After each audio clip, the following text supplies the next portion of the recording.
Das hier ist das iPhone 12 Pro Max. Es ist nicht neu, es ist nicht der grosse Hype. Es ist einfach das Phone, das ich jetzt lange getestet habe. Sehr gutes Phone. Ich habe hure Freude daran. Es ist fantastisch. Das hier sind Top 4, Flop 3 und sonst noch Zeug. Kanten, eindeutiges Top. Jetzt kommen die Ersten und sagen, das ist doch nicht neu. Natürlich ist es nicht neu. Das Essential hat das vor ein paar Jahren schon gehabt und etwa die anderen Phones auch. Aber es ist trotzdem schon gut gewesen und es ist immer noch gut. Also wirklich, gibt so ein gutes, griffiges Gefühl, auch bei so einem riesen Trümmer. Du hebst es in der Hand und du hast nie das Gefühl, dass es aus der Hand fällt. Hingegen verkackt haben sie total die Zurückgesten. Du kannst das iPhone wie jedes andere Phone also mit Gesten steuern. Also da ist aufwischen, siehst alle offenen Apps. Wenn du einfach so aufswipest, dann kommst du zu deinem Homescreen zurück. Und wenn du vom linken Bildschirmrand aus swipest, dann kommst du zurück. Also einfach wie im Browser zurück. Jetzt ist aber das Problem, wenn du da einfach swipest, passiert einfach gar nichts. Im Gegenteil, du kommst eher vorwärts wie retour. Du musst am ehesten noch schnell da oben auf General und also du hast da oben den Zurück-Button, der ist da oben, also einhändige Bedienung geht entsprechend schon gar nicht. Das liegt daran, dass die Geste erst erkennt, wenn du ganz außen am Bildschirm anfährst und dann nachher ziehst du Richtung Mitte. Und die Bewegung muss wirklich da ganz außen am Rand anfangen und erst in der Mitte aufhören. Also du kannst nicht einfach da in der Mitte drin rumpfoten und dann passiert irgendetwas. Das geht leider nicht. Bei so einem grossen Bildschirm, wie das iPhone 12 Pro Max hat, nicht optimal. Es freut mich, dir mitteilen zu dürfen, dass das iPhone wunderschöne Boxen drin hat. Und ich lasse jetzt einfach mal etwas laufen, damit man etwas hört. Ich bin ziemlich sicher, dass du hörst es schlechter wie ich jetzt hier.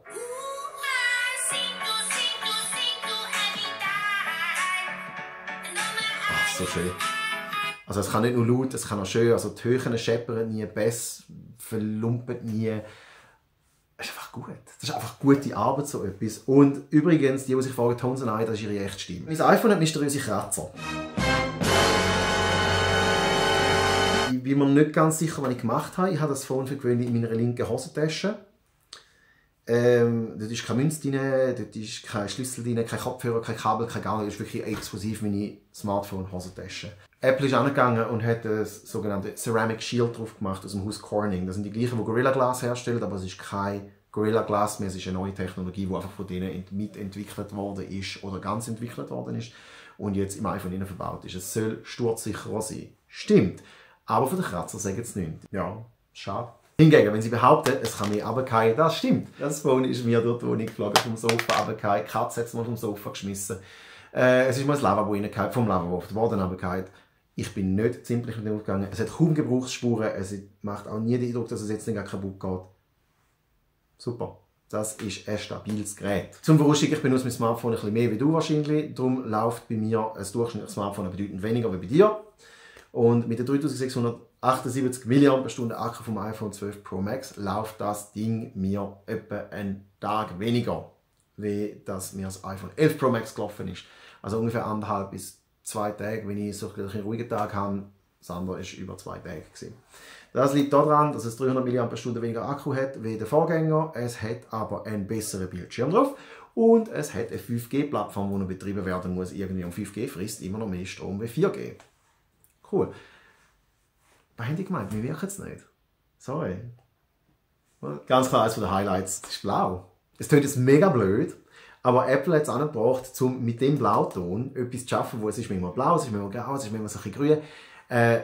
Ganz eigene Farbkombination zu schaffen, wo dem Telefon doch einfach noch ein bisschen mehr Identität gibt. Und das finde ich lässig. Und ich bin mir bewusst, das ist völlig etwas, was belanglos ist für die Performance vom Phone. So, jetzt kommen die Sachen, wo Leute darüber reden, die aber keinerlei Bewandtnis für irgendetwas haben. Die ganzen Kommentarspalten Sachen, die wir alle anschauen und die Schultern zucken und finden, wie kommt die Person auf das? Das iPhone hat keine Quick Charge. Das iPhone 12 Pro Max ladet mit 20 Watt Ladegeschwindigkeit. Und ich weiss, Watt ist keine Geschwindigkeit, aber Schnauze. Die 20 Watt langen dir aber vorig. Ich finde es gleich geil, wenn, sagen wir, Oppo ladet mit 65 Watt, Huawei ladet mit 66 Watt.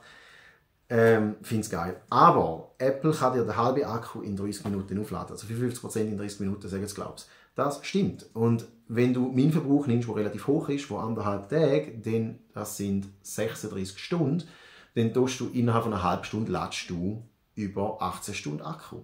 Wenn ich jetzt nach dem Arbeiten heimkomme und dann gehe ich eine halbe Stunde später TÜV fahren und stecke es kurz ein, dann habe ich 18 Stunden Akku auf dem Ding wieder.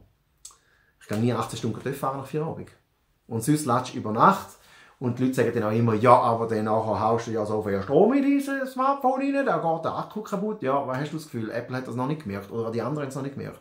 Jedes moderne Smartphone hat so etwas genannt Smart Charging drin. Das bedeutet, dass nicht einfach nur Strom reingeheizt wird, sondern das Phone gibt auch am Charger wieder Auskunft, was gerade los ist. Die Praxis bedeutet das wesentlich da, du steckst es ein, zuerst röst du jetzt mal deine 55% rein und nachher wird es langsamer, wie bei Elektroautos, wo nach 80% der Akku auch langsamer laden, um den Akku zu schonen. Apple geht sogar einen Schritt weiter, andere machen es zwar glaube ich auch, aber bei Apple merke ich es ganz bewusst, weil es steht immer so schön auf dem Bildschirm. Und zwar, wenn du es am Abend einsteckst, dann sagt es wird 5 Minuten bevor du wach bist auf 100% geladen. Das ist smart, darum heisst es auch Smart Charging. Und dann heisst es immer, ja, es kann ja nur 12-fach zoomen und nicht wie Samsung 100-fach. Und mit dem iPhone siehst du nicht einmal nach Hermitschwil-Staffel über, weil das ist nicht gut. Okay, weißt du was? Wir testen das jetzt mal ganz kurz. Was rauskommt, wenn du 100-fach zoomst, ist nämlich gerade auch nichts. Da willst du mir erzählen, dass das ein Bild ist. Und wenn wir jetzt den 12-fach Zoom vom iPhone anschmeißen, dann machen wir jetzt nämlich auch mal, weil wir es zufällig da haben, wie man es also hat. Wir suchen einfach irgendetwas, jetzt zoomen wir da mal auf die Landschaft und du siehst, wunderbar, es ist eine Landschaft, aber es ist nicht so groß. Dafür erkennst du etwas auf dem Bild. Was nützt dir ein fucking 100-fach Zoom, wenn du nichts siehst? Und zum Schluss ein grosses Argument, das immer gerne kommt. Ja, aber die andere Marke ist besser. Ja und?